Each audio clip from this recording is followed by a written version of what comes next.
सदर बीआरएस और साबिक चीफ मिनिस्टर के चंद्रशेखर राव ने अवाम से ख्वाहिश की है कि वो सोमाजीगुड़ा में वाकई यशोदा हॉस्पिटल न आए, जहां कूल्हे की हड्डी की सर्जरी के बाद वो जेर इलाज हैं।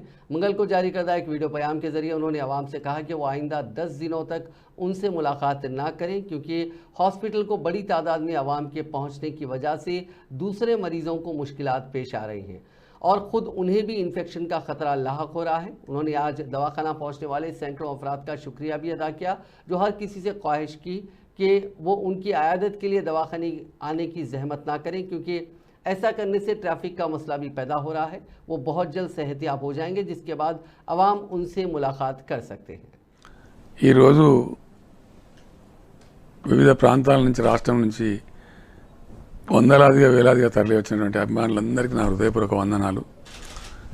నాకు అనుకోకుండా జరిగినటువంటి యాక్సిడెంట్తోని ఆసుపత్రిలో యశోద హాస్పిటల్లో నేను ఇక్కడ ఉన్న ఈ సందర్భంలో వైద్య బృందం సీరియస్గా నన్ను హెచ్చరించింది ఏంటంటే ఇన్ఫెక్షన్ వచ్చే అవకాశం ఉంటుంది, దాంతో సమస్య ఇంకా పెరిగి చాలా అవస్థలు వస్తాయి, మీరు నెలల తరబడి బయటకు పోలేరనే మాట చెప్తున్నారు.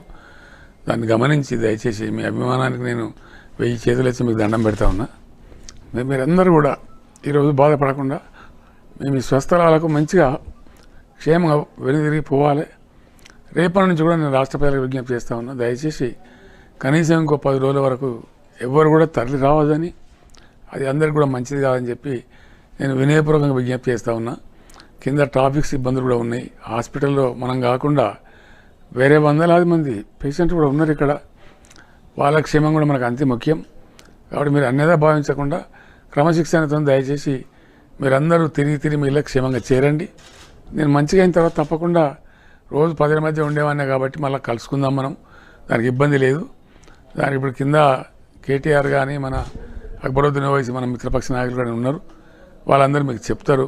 దయచేసి నా కోరికను మన్నించి ఎటువంటి హాస్పిటల్ దగ్గర ఇతర పేషెంట్లకు కానీ